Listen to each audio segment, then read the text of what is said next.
En Apanines TV presentamos Hablemos de Inclusión, un programa financiado por el Fondo de Medios del Ministerio Secretaría General de Gobierno y el Consejo Regional Metropolitano. Les invitamos a que juntos hablemos de inclusión. ¿Cómo están? Bienvenidas y bienvenidos a otro Hablemos de Inclusión. Muchas gracias por estar ahí. Queremos agradecer al Ministerio Secretaría General de Gobierno, al Consejo Regional Metropolitano de Santiago, por supuesto, y al Fondo de Medios que hacen posible este espacio. Hoy vamos a conversar con otras integrantes de la familia de Fundación Apanines. Quiero saludar a María Isabel Abarca. Ella es kinesióloga, a quien tenemos con nosotros. ¿Cómo está María Isabel? Muy bien, gracias, Cristian. Un gusto estar acá con ustedes. Muchas gracias. Y también quiero saludar a Moira Martínez, terapeuta ocupacional, que también está desarrollando importante labor en la Fundación Apanines. Moira, bienvenida. Muchas gracias por este espacio. Bueno, en este Hablemos de Inclusión de hoy vamos a dialogar y un poquito conversar y conocer de lo que ha sido la experiencia de estas chiquillas, ¿no es cierto? Ustedes las ven, son muy jóvenes, pero tienen una experiencia importantísima a nivel de la Fundación Apanines y de otras entidades, desarrollando una labor importante que es en ayuda de niñas, niños y jóvenes que se atienden en la Fundación Apanines, usuarias y usuarios. Y vamos a entrar de inmediato de lleno a conversar primero con María Isabel. Yo tengo una duda porque María Isabel la conozco como Isa. Entonces yo no sé si decirle Isa o Isa. Ya, la vamos a decir, Sí. Vamos a conversar con Isa respecto al tema primero para que la gente conozca y sepa de qué trata la kinesiología. Bueno, Cristian, la kinesiología es el estudio en sí del movimiento, ya el movimiento humano. Entonces en sí lo que nosotros hacemos como kinesiólogos es la evaluación de grupos musculares, en este caso de nuestros pacientes, para evaluar si el movimiento es el adecuado o no. Y desde ahí ver si hay alguna disfunción, alguna patología y hacer un tratamiento dependiendo de lo que se necesite. Y estamos hablando de qué edades, desde qué edades ustedes ven el tema del movimiento, de muy menores, de guagua, ¿cómo es? Nosotros el movimiento lo vemos desde un recién nacido hasta una persona en los últimos días de vida. Nosotros no tenemos un rango de edad de los pacientes. Tenemos que estar conscientes que el movimiento viene incluso desde la gestación.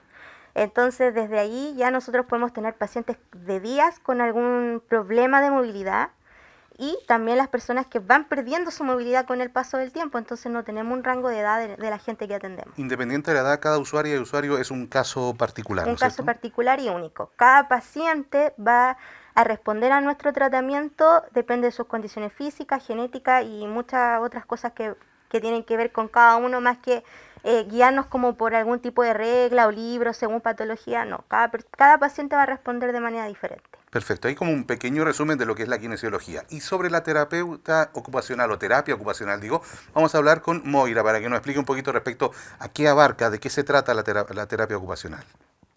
Bueno, la terapia ocupacional es difícil definirla porque es una disciplina que muchas personas no conocen. Entonces, acercar este término a las personas es difícil, pero en palabras sencillas, la terapia ocupacional es una ciencia que busca tratar a las personas de acuerdo a lo que ellas hacen en un día. Por ejemplo, si tenemos a un niño que está en edad escolar y tiene dificultades en el colegio, nosotros abordamos sus dificultades para que el niño pueda rendir y tener un buen rendimiento en la ocupación que él desempeña. O sea, estamos hablando de dificultades a nivel de socializar. Esa es otra, como se podría decir, eso es lo bueno de la terapia ocupacional, que aborda a la persona de forma integral.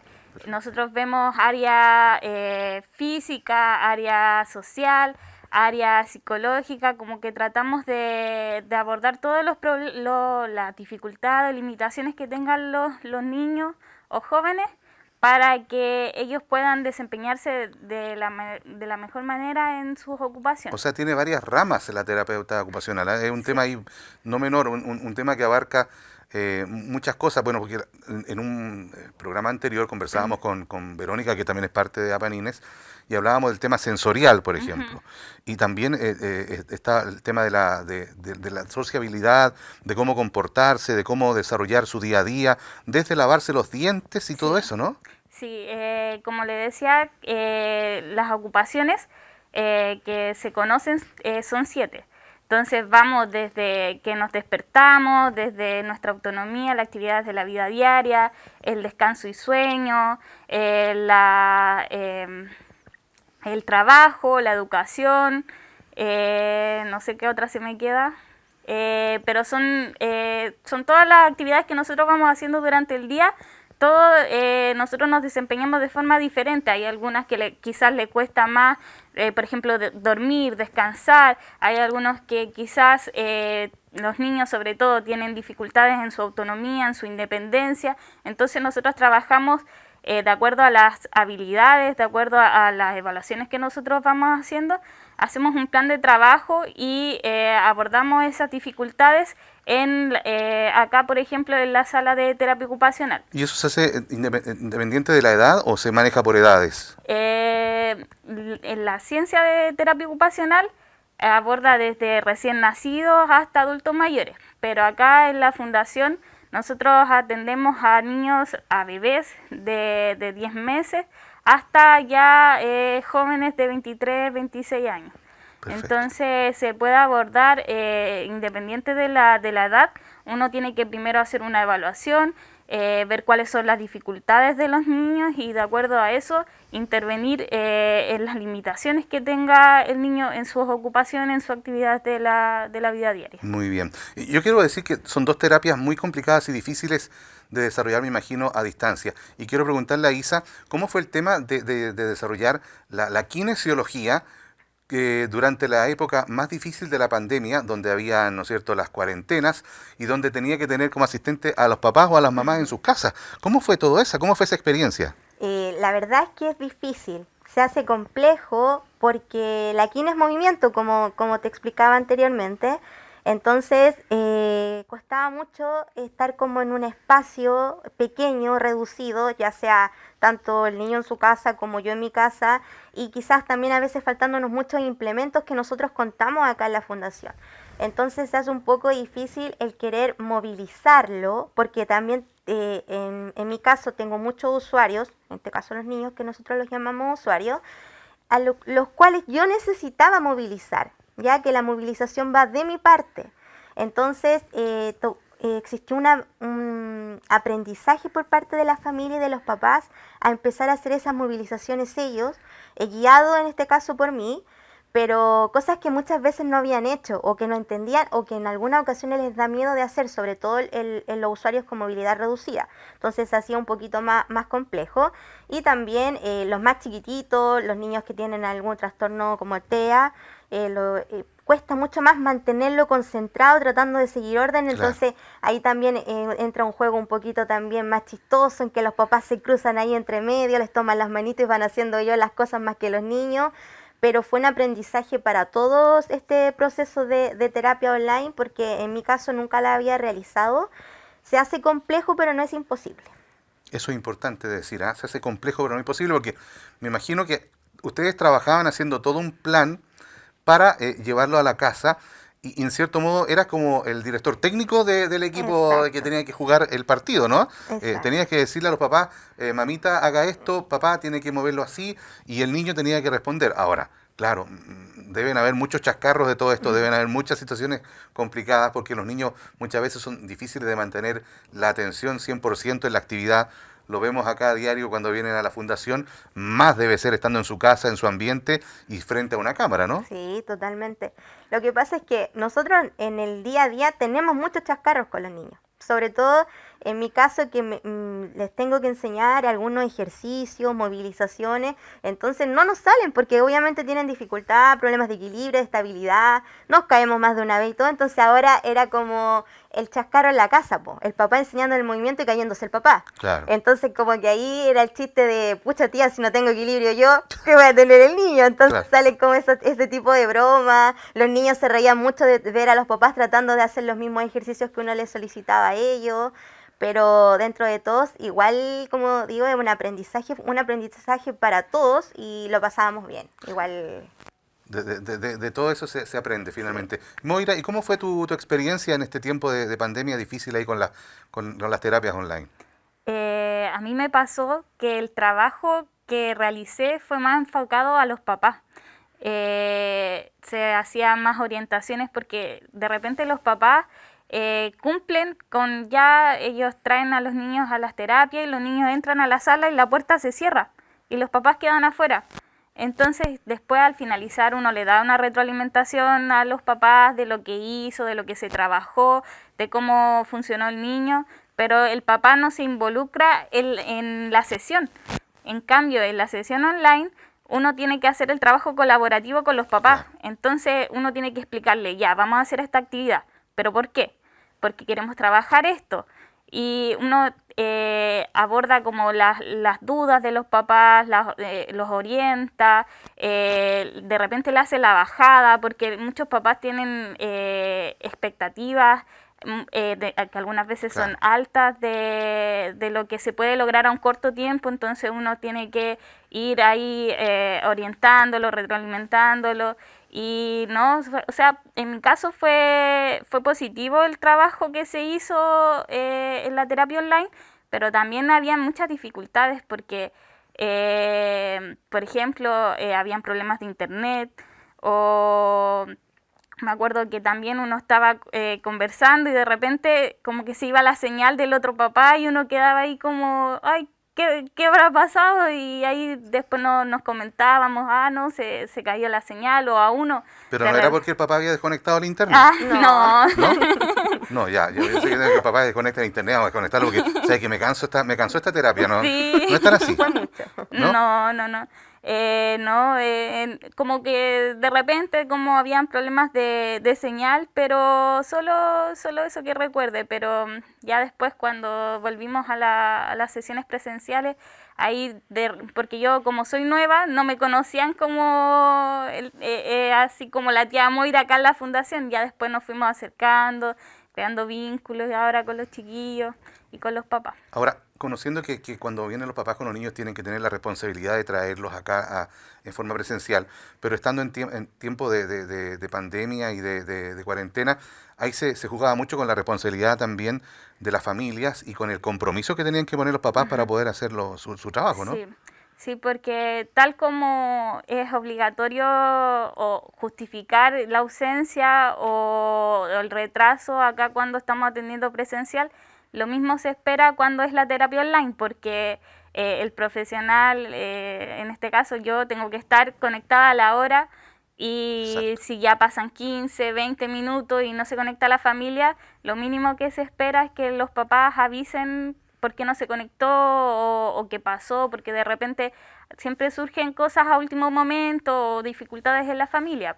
Entonces, la idea es que si ellos tienen algún problema para conectarse, lo avisen a dirección o a nosotros para que también haya como ese vínculo, que no se pierda ese vínculo que se forma. Perfecto. Yo quiero preguntarle a Isa respecto a las tareas para la casa, porque me imagino que deja muchas, hablábamos de la responsabilidad de la familia, ¿no es cierto?, de la preocupación y de su importancia en este tiempo. ¿Cómo era el tema con las tareas para la casa? Porque me imagino que se entregaban algunas tareas para desarrollar.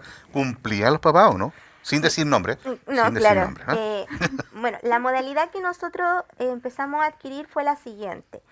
Había muchos niños a los cuales nosotros, como decía Moira, no podíamos hacerle la terapia a ellos por temas de concentración que podían tener, quizás cognitivamente no nos podían entender mucho lo que les estábamos pidiendo, o algunos por movilidad reducida. Entonces, en esos casos especiales, lo que se empezó a hacer fue, como contaba Moira, a educar al papá de la forma de trabajar con él, explicarle el por qué se debía hacer, en este caso, algún tipo de ejercicio, qué es lo que queríamos lograr con esa actividad, y desde ahí nosotros lo explicábamos, todas las dudas, todo, y dejábamos algún tipo de tarea.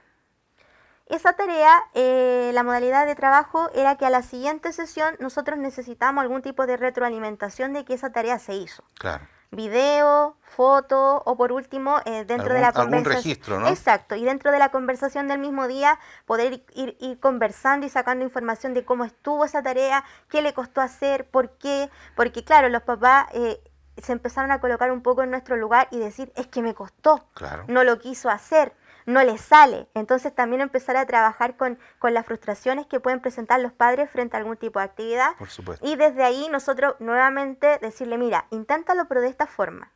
dale la vuelta a la actividad, no te rindas, no pienses que no lo va a lograr porque sí lo va a lograr. Porque nosotros también con los niños acá nos podemos demorar meses en sacar algún tipo de trabajo, pero lo importante es que lo logran, son capaces de hacerlo. ¿Y qué decían los papás? Y ahí los papás era como, teníamos de todo, pues papás que así quedaban como, hoy sí, fue capaz de hacerlo, ¿sabe qué? Usted me dejó hacerlo de esta forma, pero yo le busqué una vuelta. Algunos también súper pro, pues, sacaban de ellos las ganas e inventaban algunas actividades y que les resultaba, pero también tenemos algunos niños que ahí nosotros, por ejemplo, lo que hacíamos era consultar, la tarea se hizo, existe registro de esto, y si no pasaba, la misma tarea se mantenía hasta que nosotros pudiéramos lograra comprobar de que se hiciera. Hasta que se lograra. Ahora, Sí. entendiendo también que las familias en sus casas tenían 2, 3 o 4 niños más conectados a Internet, con sus responsabilidades, con su propio trabajo, se hace difícil la carga. Exacto. Además, no tener ningún tipo de noción de cómo desarrollar una actividad, sobre todo con el tema físico, que es un tema súper delicado, ¿no? Sí, es muy delicado porque, como te explicaba antes, hay papás que se asustan un poquito cuando hay que mover, sobre todo. Es que le va a doler, lo Claro. puedo quebrar, le puedo hacer algo, entonces ahí es difícil guiarse por un video o guiarse solo por lo que uno le puede enseñar. Y también se comprende. Nosotros sabemos que para todos fue este proceso difícil. Los niños de acá, la gran mayoría tienen hermanos que también estaban con el tema de clase online, los papás con sus trabajos, teletrabajo, y también tuvimos familias que se vieron afectadas por el tema del COVID. Sí. Entonces, por parte de nosotros siempre existió la comprensión y siempre estamos súper abiertos a que el papá sea capaz de decir, no sabe tía, no pude hacerlo. Es preferible eso a que nos diga como no me puedo conectar.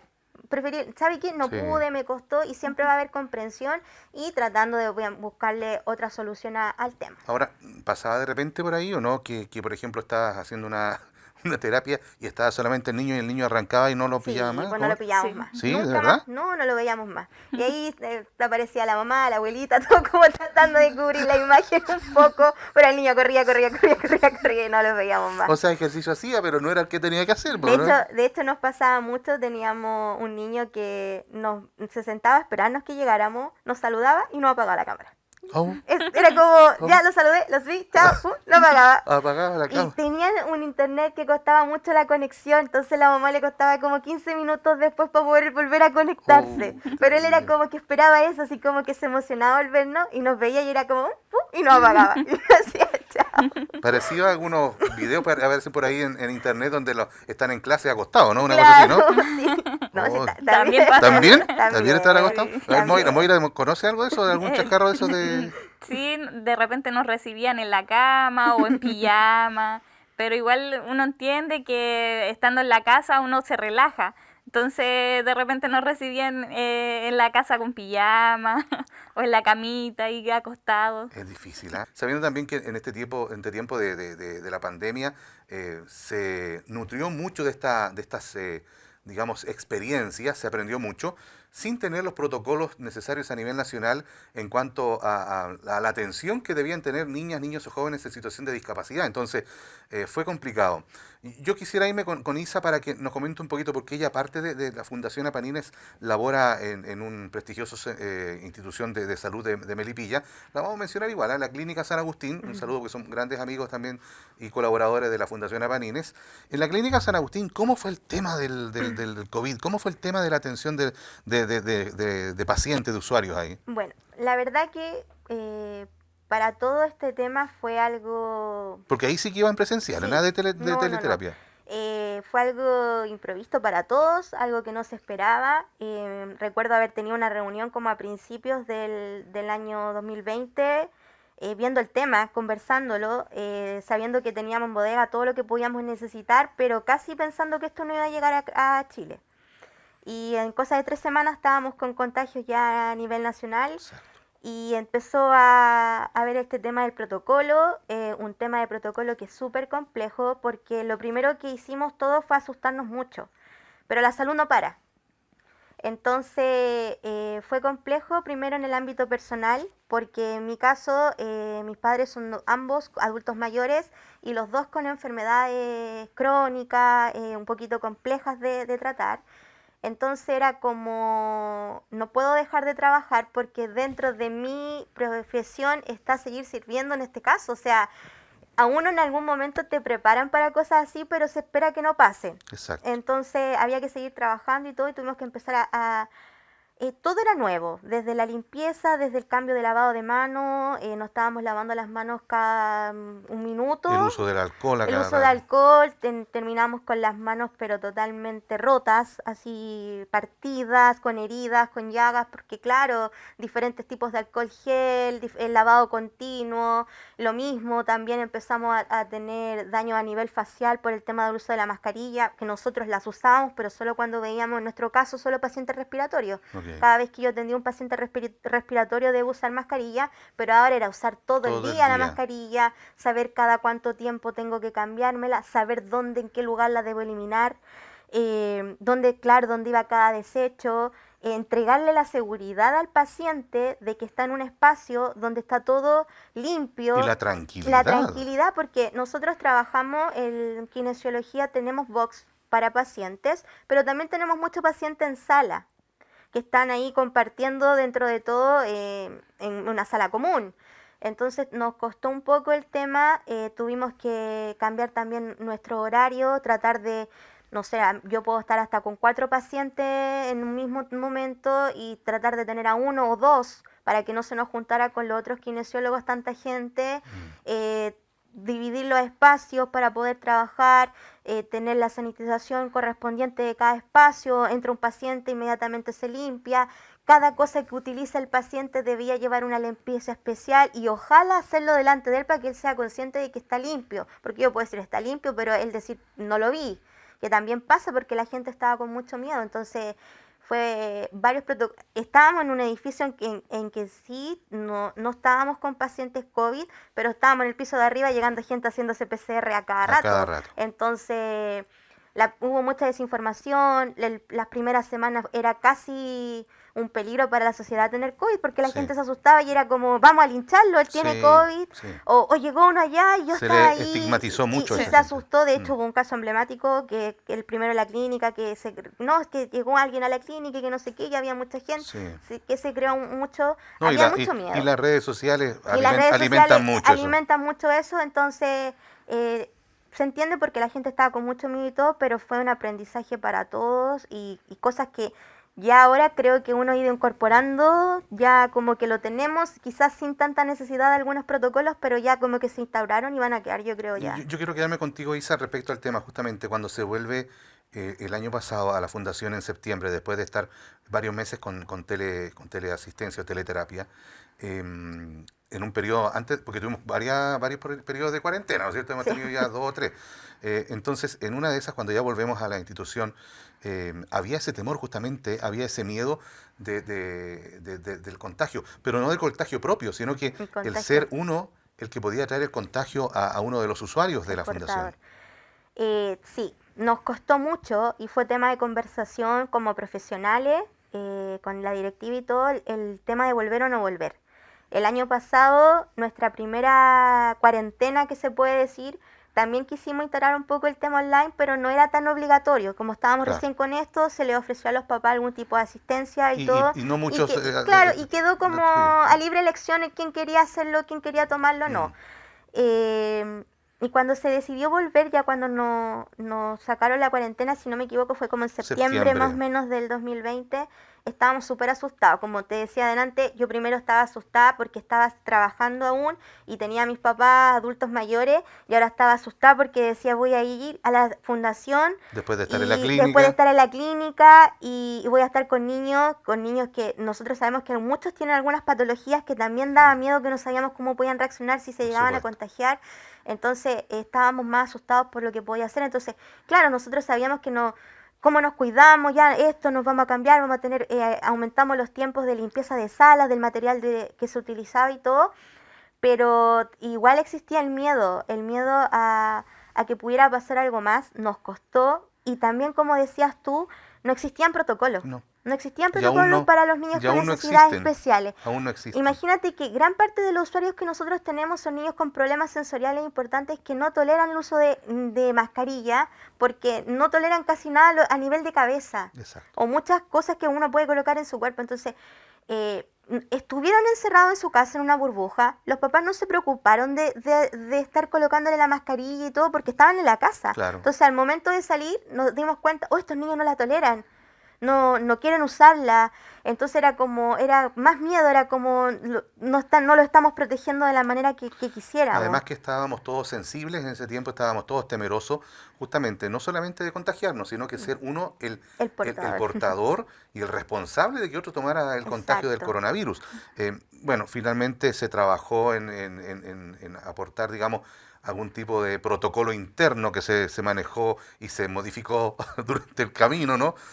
Porque había que trabajarlo así, lamentablemente, y que dio buenos resultados en un momento dado. Y ya después comenzamos a ver que la situación no era tan fuerte si manteníamos los cuidados que teníamos a nivel de fundación, y además que los papás traían, como decías tú, desde su burbuja, de la casa a una burbuja que teníamos en la fundación y que todavía tenemos y mantenemos, porque ha sido así y va a tener que seguir así quizás por cuánto tiempo más, porque este tema del coronavirus, hay que decirlo, no se ha ido, y por eso también se ha hecho mucho el llamado a la gente a que se sigan cuidando, a que sigan manteniéndose el uso de la mascarilla, el lavado de manos, el distanciamiento físico, que son cosas muy importantes y fundamentales para evitar que el contagio se mantenga. Quiero ir con Moira. Quiero ir con ella para preguntarle su experiencia también, porque me imagino que tú también has vivido experiencias así como de temor en un momento dado al iniciar tu labor aquí en la Fundación, porque tú llegaste este año, el año 2021, ¿no es cierto?, a trabajar acá y te encuentras también con un panorama difícil con el coronavirus en pleno top, ¿no? Pues Sí. está top 1. Sí, nosotros como familia decidimos también no salir, cuidarnos al máximo, no visitar a nuestros familiares, a nuestros amigos, entonces también estábamos en un aislamiento, éramos nosotros 4 y la visita de mi pololo, como ese era como el único, la única persona externa a la familia que entraba a la casa. Y de hecho lo hemos mantenido así, pero ya vamos a la casa de mi abuela, pero siempre usando mascarilla. Entonces fue difícil para tomar la decisión de trabajar. Cuando le dije a mi familia que tenía esta oportunidad para trabajar, les conversé de que acá también se cuidaban, que había un protocolo, que también la familia, obviamente que cada familia va a querer cuidar a su hijo, no contagiarse. Entonces le dije a mi mamá que acá se cumplía con los protocolos que había a la entrada de la fundación para limpiarse los pies, alcohol gel, la temperatura. Entonces se nota que también había una preocupación de la fundación por las familias, porque Y al por final quienes participan, que son sí, sus profesionales y todos los que sí, asisten, sí, finalmente eso es. para todos, porque o sea, hasta ahora no se ha visto ningún contagio Y que así siga sí. siendo. Y entonces eso también se agradece porque la fundación entrega los implementos, entrega el alcohol gel, si es que no sé, si es que la familia se le olvida la mascarilla o a nosotros también, ellos cuentan con ustedes cuentan con todo lo básico para evitar el tema del contagio. Ha sido positivo porque, como le mencionaba, hasta ahora no ha habido ningún contagio, entonces ya nos quedan un poco menos de un mes para finalizar y esperamos Exacto. también continuar de esta forma. Así es, así es. Yo quiero señalar algo muy importante, quizás tenemos que ser muy claros, nadie está libre de poder contagiarse. Con este tema de la vacunación, y le invitamos a la gente a que se vacunen, ha reforzado bastante los cuidados del coronavirus. Por eso también la gente muchas veces se ha relajado un poco en materia de encontrarse con otras personas. No así en los cuidados que hay que mantener, que es el uso de la mascarilla, vuelvo a decir, el lavado de manos, distanciamiento físico. Pero sí hemos notado que llega más gente, que tenemos más contacto social nuevamente, que no hemos abierto la posibilidad, ya se ve, por ejemplo, de espectáculos, del fútbol, de masificar algunos eventos un poco ahí con restricción y con el pase de movilidad. Entonces creo que esto del coronavirus, lo sabemos, llegó para quedarse por mucho tiempo, pero hay que saber vivir con él, ¿eh? No queda de otra, ¿no es cierto, Isa? La verdad es que no queda de otra. Yo creo que, como decía Moira, a veces hay que tomar algunas decisiones a nivel familiar o independiente que ya haya menos restricción y todo, yo creo que uno igual debe estar consciente del lugar en el que trabaja y las personas con las que vive y desde ahí tomar las decisiones de si puede o no ir a asistir a algunos lugares. Exacto. Sabemos que los permisos están, ya se puede ir a muchas partes, se puede viajar, de hecho y todo, pero hay que ver los pros y los contras, o sea, el virus está, tenemos diferentes variantes que son un poco más complejas, que ni siquiera el uso de mascarilla a veces ya es tan útil en algunas variantes, más como por ejemplo la Delta, pero ahí yo creo que ya va en cada persona. En lo personal, a mí me encanta ir al estadio. Y todavía no lo puedo hacer. O sea, lo podría hacer, pero lo he evitado porque creo que todavía no es el No es el momento. momento. Llegará el momento en que ya esto esté mejor, en que quizás pueda detenerse un poco.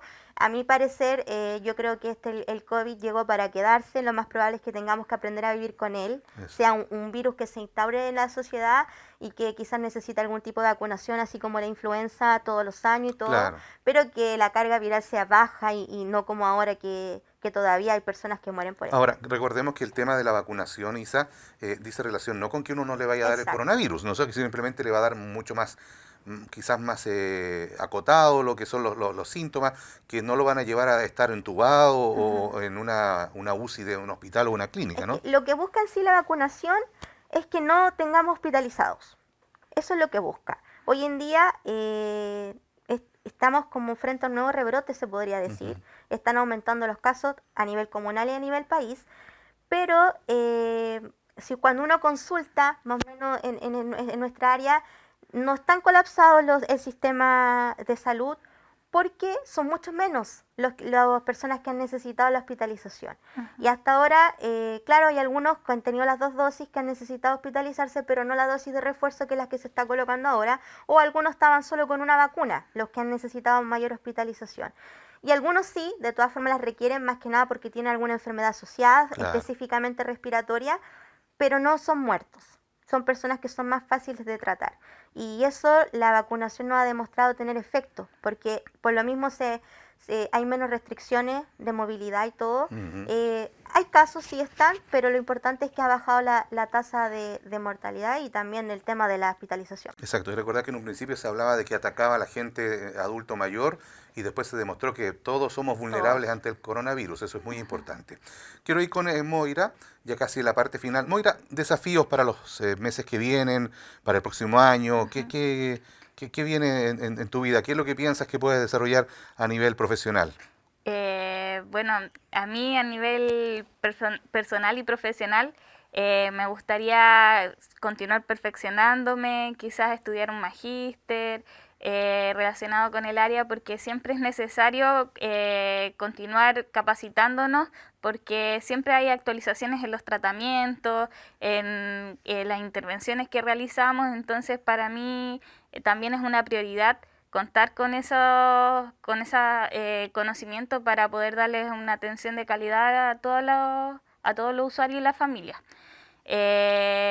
Y también pasar tiempo con mi familia, aprovechar ahora que se vienen las vacaciones, para también estar con ellos y quizás viajar, pero hay que tener ahí en cuenta ahora que tenemos este tema del Delta, para también continuar cuidándonos y tener ahí en cuenta todos los protocolos y las precauciones. Muy bien. Yo me quiero quedar contigo porque se me había quedado traspapelado preguntarte por el taller que desarrollan aquí en la Fundación, que es un taller, primero era un taller laboral, que ahora es un taller de, ¿cómo le llaman ustedes? En realidad es como, habíamos quedado en llamarlo taller prelaboral, Ya, perfecto. porque o sea, nuestro fin es que los chiquillos logren adquirir las habilidades para después desempeñarse en un trabajo de forma independiente y poder ellos ejercer una profesión o una labor en específico. Pero para eso ellos requieren primero trabajar las habilidades de habilidades sociales, de interacción social, la autonomía, la independencia. Entonces estamos trabajando esas áreas para que más adelante también podamos tener este otro, como la segunda patita del taller. Perfecto.